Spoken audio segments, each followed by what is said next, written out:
Oi, gente, bom dia! Como estão? Quanto tempo faz que eu não gravo vídeos? Vou confessar aqui para vocês, aproveitando agora que uma das minhas saídas, vou dizer que muita vontade já de falar do mormonismo eu já não tenho, porque já foi dito de tudo, tem fontes suficientes e é como que já não tenho mais aquela bronca, aquela raiva que eu tinha no início. Claro que eu tinha, quando a gente é enganado a gente sente raiva, sente bronca, e mesmo que vocês, os que estão firmes ainda na igreja, digam que eu não fui enganada, sim, a gente é enganado, né? Ainda que a gente decide tudo por vontade própria, tem aí uma manipulação mental, aquela manipulação por meio dos hinos, das escrituras, dos discursos, dos conselhos, das restrições, do medo de ir para o inferno, de toda aquela coisa que é uma manipulação e que faz você decidir as coisas que a igreja quer que você decida. Eles não colocam uma arma na minha cabeça, não colocaram uma arma na minha cabeça como uma membro da igreja disse para mim. Mas não precisa, né? Com tudo o que eles fazem, a pessoa desde bebê, desde que nasce naquela igreja, é manipulada já, sempre é manipulada a decidir tudo de acordo com a seita, né? Então não precisa botar arma na cabeça, é só fazer aquele trabalhinho de manipulação, de tortura mental, com medo de ir para o inferno, de não ir para o reino celestial, de não ter a sua família com você depois da morte, tudo isso, né? E mesmo que vocês digam isso, eu fui enganada, né? Então, mas a raiva daquele engano já foi. Não significa que já a igreja dá no mesmo para mim, né? Não é indiferente. Que eu não tenha raiva não significa que a igreja seja indiferente para mim, porque continua sendo uma mentira e continua fazendo mal para muita gente que não se encaixa ali, e quem se encaixa, olha, eu acho que deve fazer um esforço sobrenatural para encaixar. Mas isso então não significa que eu diga, não, a igreja para mim já não importa se ela está lá, se não está. Não, na verdade eu quero que todos saibam que a igreja é falsa, por tudo que a gente já comentou aqui. Mas quando eu escuto algum vídeo, vejo e escuto, eu digo escuto porque eu coloco o auricular, né, os fonezinhos, e escuto fazendo as minhas coisas, escuto vídeos, mas só que eu não os vejo, eu só escuto fazendo as minhas tarefas. E às vezes dirigindo eu coloco para escutar no carro e com Bluetooth e escuto aqui no carro. Então quando eu escuto algum desses vídeos, eu fico pensando, não dá para ficar quieto, né? Depois de algumas coisas que a gente escuta, não dá para ficar quieto. A gente tem que falar, tem que abrir a boca. E mesmo já não sentindo aquela raiva, aquela coisa, mas eu sempre gosto de reforçar a ideia de que a igreja faz mal para todo mundo, até para aqueles que estão muito confortáveis lá dentro, faz mal, porque eles estão com umas ideias de fazer diferença de pessoas que eles aprendem lá na igreja. Hoje eu estava escutando um vídeo da Vânia, amor, hoje de manhã, faz um par de horas mais ou menos que eu escutei esse vídeo dela aqui no carro, e ela estava falando de um discurso do Elder Holland. O Elder Holland, para mim, é um dos piores. Ele espalha ódio, ele espalha raiva, ele fala dos homossexuais, fala dos inativos, fala dos que foram da igreja e pediram resignação, fala com muito ódio dessa gente. Então ele é um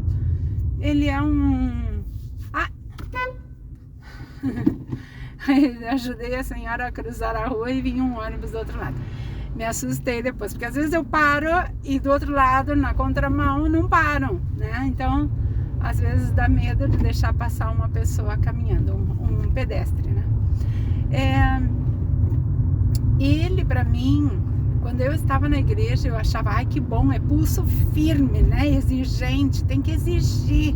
E eu gostava daqueles discursos tipo de Brigham Young. Eu adorava, quando ele é pulso firme, tem que ser assim mesmo. E é assim que eu pensava educar os meus filhos, pulso firme. Em algumas coisas eu acho que eu acertei muito, porque meus filhos são bem educados. Só que quando eu estava na igreja ainda, eu exagerava na dose. Então tem muitas coisas que eles têm dificuldade hoje em dia por conta dessa exigência extrema que eu tinha com eles, que eu já não tenho mais. Também não soltei as rédeas totalmente, só que eu já não sou mais assim intransigente como eu era quando eu estava na igreja. E eles têm dificuldade hoje em dia de fazer amizade. O mais velho não, porque ele fala até pelos cotovelos, ele é muito bonzinho e ele é amigo de todo mundo. Mas o mais novo, ele não consegue fazer amizade. Dentro da igreja nós não tínhamos amigos também, tá?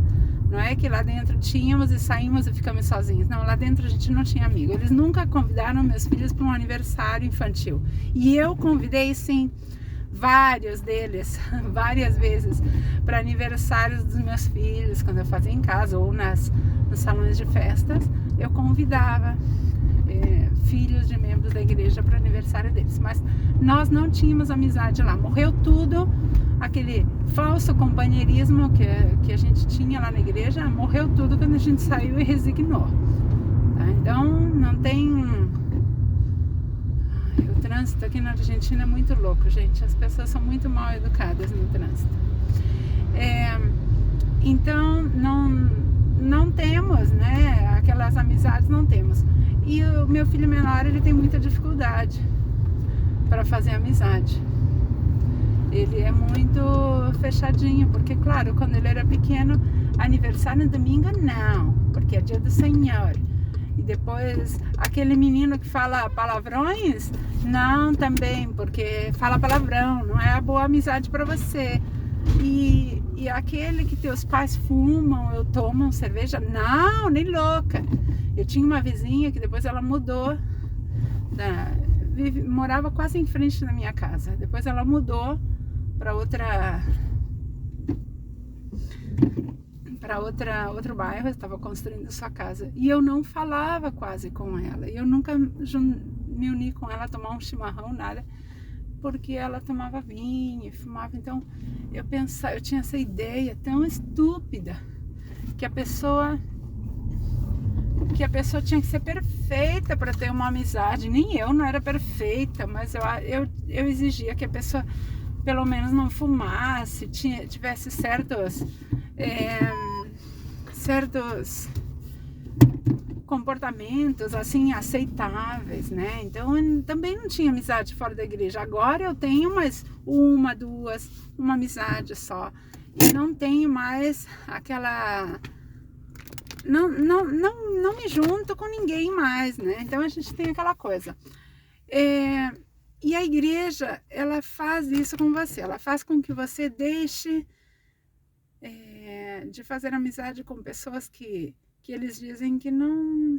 Eles não dizem não façam, não tenham amigos fora da igreja. Só que eles absorvem tanto você no seu tempo livre e com tantas ideias para as crianças, para os jovens, para os adultos, tantas ideias que discriminam a todas as outras pessoas que não pensam como eles, que você automaticamente se isola. Tá? Então, não é assim. Então, quando eu escuto um vídeo, hoje eu escutei um vídeo da Vânia falando desse Elder Holland e o discurso de ódio dele, dos homossexuais. É um das autoridades que tem mais ódio nas suas palavras. E vinda de um apóstolo, entre aspas, é estranho isso, né? Um discurso de tanto ódio. Mas ele sempre foi assim. Eu já falei para vocês de um outro discurso que eu escutei a tradução em alguns canais e também no canal do Isaac Barros Vasconcelos. ele fala desse discurso onde o Elder Holland, ele está avisando que vão rodar cabeças ali, vão rolar cabeças na BYU, em professores, em autoridades ali, se eles ensinarem as coisas como elas realmente foram na igreja, na história da igreja, né? Que aquelas coisas, as verdades sobre o início da igreja tinham que ficar lá quietinhas, que não importava muito. E que se eles gostavam mesmo do trabalho deles, eles tinham que fazer como ele estava dizendo, senão eles podiam perder o trabalho. Em poucas palavras, resumindo, é basicamente isso que ele disse naquele discurso. Então, ele tem um discurso de ódio muito grande. E quando eu escuto essas coisas, eu penso, nossa, e eu dava testemunho disso. E é justamente disso que a Vânia Mor estava falando, do testemunho. Se testemunha, discriminar, é fazer diferença entre as pessoas que não pensam como a igreja diz, se ter um testemunho, atacar a pessoas que têm comportamento que a igreja mórmon não autoriza, se isso é um testemunho, não é para ter um testemunho. Então eu nunca tive, porque eu não me juntava com pessoas assim, só que dentro de mim eu não sentia raiva. É interessante, eu não sentia esse ódio que eles sentem pelas pessoas que fazem as coisas que eles não fazem. Ou seja, não fazem entre aspas também, né? Porque escondido fazem muita coisa. Depois que eu saí da igreja, fiquei sabendo de um monte de coisa.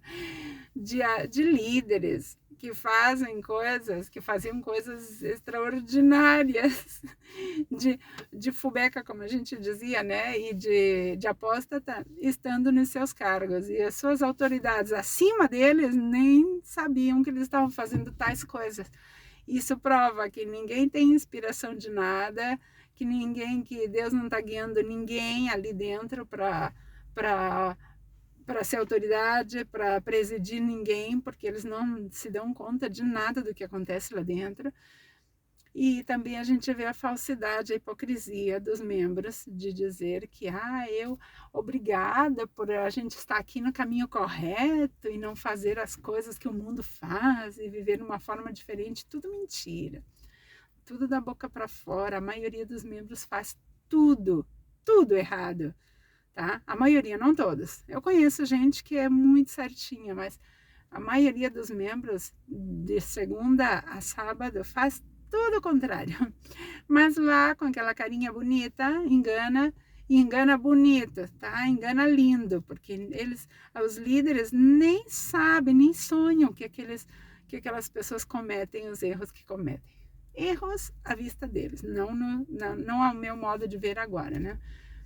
Mas essa igreja já fez muito mal para muita gente, tá fazendo, e nós em casa já vivemos bastante diferente disso. Outro dia, essa semana, eu estava recordando, ou seja, o Pedro me fez recordar, o meu filho mais velho, as coisas que o último bispo que tivemos na ala, as coisas que ele fazia para levar meu marido para a igreja. Para chamar o meu filho para presidente dos diáconos, ele foi na nossa casa, queria fazer um show ali, dizer que ia ser entrevistado para ser o presidente dos diáconos. E o Pedro disse assim, mãe, eu acho que ele só me chamou porque não tinha outro. Realmente não tinha outro. Tinha o neto dele, mas o neto dele estava meio rebelde, eu acho, assim, estava noutra, não queria saber muito de ser presidente de diácono. E depois ele disse, e eu disse, não só por isso, Pedro, não é só porque tu era um menino especial, muito bom, muito obediente a tudo, mas ele queria impressionar o teu pai para levar ele para a igreja. E o Pedro disse, tudo que ele fez foi lá em casa, fazer o aviso da entrevista, nem precisava ir na nossa casa para fazer um aviso de uma entrevista para chamar para presidente dos diáconos. E depois, todas as coisas que ele fez, nossa, se a gente for enumerar aqui, para impressionar o meu marido, para levar ele para a igreja. Meu marido é muito mais esperto que eu, desde sempre. Desde antes de me conhecer, ele já sabia da igreja mórmon e ele já disse, isso nunca me pareceu uma boa coisa. Nunca me pareceu uma coisa decente, uma coisa correta, uma coisa verdadeira. e ele estava certo. Mas então era isso que eu queria falar hoje. Eu não digo que não vou subir mais vídeos e também não digo que vou subir um vídeo a cada dia ou um vídeo por semana. Quando eu sinto a vontade e necessidade, eu vou fazê-lo, porque tem gente, ex-mormons, que fazem esse trabalho assiduamente e de uma forma tão excelente que o que eu posso fazer para ajudar é replicar fazer réplica, fazer voz, fazer eco do que eles publicam, tá? Então, algumas vezes vocês vão ver que eu no meu Face, eu publico coisas que vídeos que eles subiram no YouTube. Então, é o Mormon Uma Ova, Minha História no Mormonismo, do Tom, tá? Então, a Vânia, sem palavras, né? Excepcional. Eu sempre vou repetir esses vídeos no meu canal, porque eu não tenho o dom da tradução, não sei inglês, sei muito pouco, muito pobre meu inglês, mas eu sempre vou repetir o que eles dizem. Então, eles fazem um trabalho tão excelente que não tem necessidade de que eu me coloque no lugar de investigar. E ainda que a Vânia, ela tá lá, né, do ladinho do berço do mormonismo. Então, ela recebe as notícias quentinhas na TV de lá, que passam todas as notícias, inclusive essa passou na TV e ela viu do Elder Holland. Então, eu sempre vou repetir isso que eles dizem. Só que eu mesma subir e investigar, eu não tenho condições. Eu posso falar das minhas experiências, eu tenho vontade de fazer vídeos falando de experiências que aconteceram comigo, porque foram muitas, tá? Não vou dizer para vocês que eu fui perfeitinha na igreja. Eu me esforcei bastante, mas perfeitinha não fui, como ninguém é lá dentro. Só que eu passei por muitas coisas dentro da igreja. E que muitas delas, que eram muito tóxicas, experiências tóxicas, eu só fui notar que eram tóxicas depois que eu saí da igreja. Lá dentro eu achava que era normal, e eu me sentia culpada, e me sentia assim, assado. Depois que eu saí da igreja que eu fui notar que aquelas experiências que eu tinha passado eram muito tóxicas, que me fizeram muito mal para mim. E depois que eu era casada, para o meu marido e para os meus filhos. Fizeram muito mal. Então, eu tenho vontade de fazer vídeos meus, falando de experiências minhas, tá? Algumas vezes envolvendo outros membros, que eu não vou dar nome nem nada, mas eu vou falar. Porque tem muita gente que é membro e todos os que não são membros não sabem da missa à metade, como a gente diz. Não sabem nada do que acontece lá dentro. A manipulação, o medo que eles colocam, tá? Quando eles te chamam para entrevista para te xingar, entre aspas, E é verdade, tá? Comigo aconteceu mesmo de xingar mesmo. Eu passei por situações que eu saí chorando das entrevistas. Tudo na minha última ala. É a ala tóxica da minha vida. A última ala que eu frequentei antes de sair totalmente da igreja é um inferno. Eu posso dizer que Loma Hermosa, aqui na Argentina, da Estaca Caseiros, é um inferno. Toda a estaca é um inferno, é uma gente muito tóxica. Eu tenho péssimas recordações dela, tá? Não posso dizer a mesma coisa das outras alas e estacas que eu pertenci. Mas essa ala Loma Hermosa é a pior. É a pior. Tá? Então eu tenho muitas experiências, muitas mesmo para contar para vocês e eu tenho vontade de fazer isso. Não vou dizer quando, porque a minha vida já está em outro nível, tá? Já não está naquele nível de raiva nem de nada, mas sim de expor as coisas eu tenho vontade, tá? Não sou perfeita, porque já vai vir um monte de gente apontando com o dedo, você. Não, eu não sou perfeita, mas não quer dizer que eu não possa falar de uma organização que é muito mais imperfeita que eu, tá? Então, era isso que eu queria deixar. Visitem lá o canal do Mormon Uma Ova, o canal Minha História no Mormonismo e Tabus no Mormonismo com a Vânia. Visitem essas páginas, escutem, tá? Escutem o que eles dizem e meditem aí na sua cabeça. Ler, ponderar e orar. Menos orar, eu digo ler ou escutar e ponderar, tá? Um beijinho para vocês. Tchau.